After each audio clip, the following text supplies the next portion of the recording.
Coming up next, get your cardboard 3D glasses out because we're going to see a 3D animated cartoon.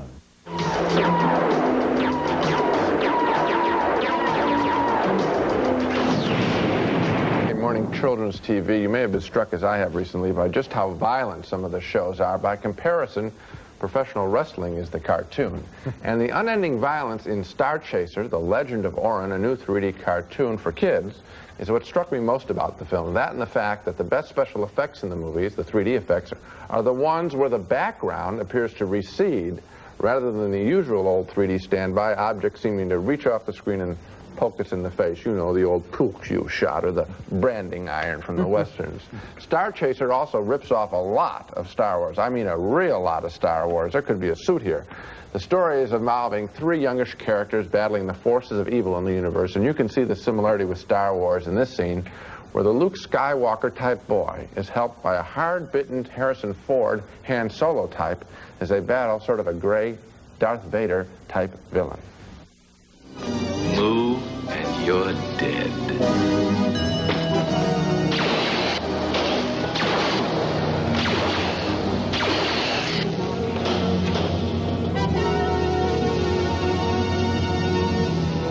Zygon. Arthur?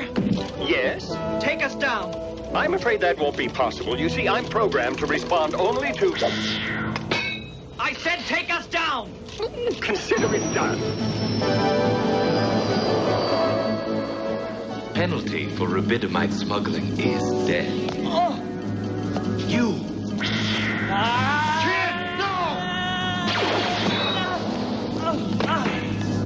The guy saying kid, no there, sort of looks like a cross between a young Marlon Brando and Burt Reynolds. I guess if you can't get him in your movie, then draw him. It's a lot cheaper. And you saw all the similarities there, didn't you? The little computer that talks, the light sword instead of a lightsaber. That wasn't a particularly thrilling scene, and that's my reaction to most of Starchaser. Yes, for kids who are addicted to Saturday morning robot, sword, and sorcery adventures, I guess this film is a step up in production values, but so would be a well-drawn comic book. And as for the 3D effects, well, they're not as bad as in Jaws 3D, but that isn't saying much. And as I wore the glasses that they hand out to the theater, frankly, it just made the movie and me get a little bit more tired as it went on. Yeah, but at least when you had those glasses on, you looked a little more like Elvis Costello than you usually do. Yeah. Well, then maybe the interesting thing is to stand in front of the theater and look at all the people watching the movie with the 3D glasses, like that famous shot in Life magazine. I love these glasses because I don't know what you're supposed to do if you wear glasses.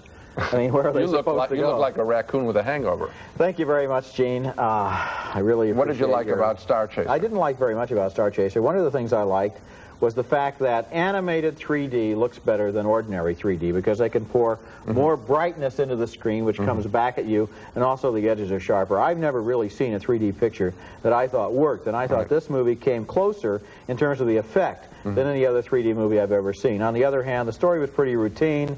The action wasn't so great, and if it were in 2D, it would have never been able to get a theatrical release. I think that's the test. Would it work in 2D? If it would work in 2D, then 3D will make it marginally better, but this wouldn't work in 2D. You know, Gene, you're the only person I've ever met who knows what a raccoon with a hangover looks like. 2 more thumbs down, making 8 downturn thumbs in all for Starchaser, the 3D movie.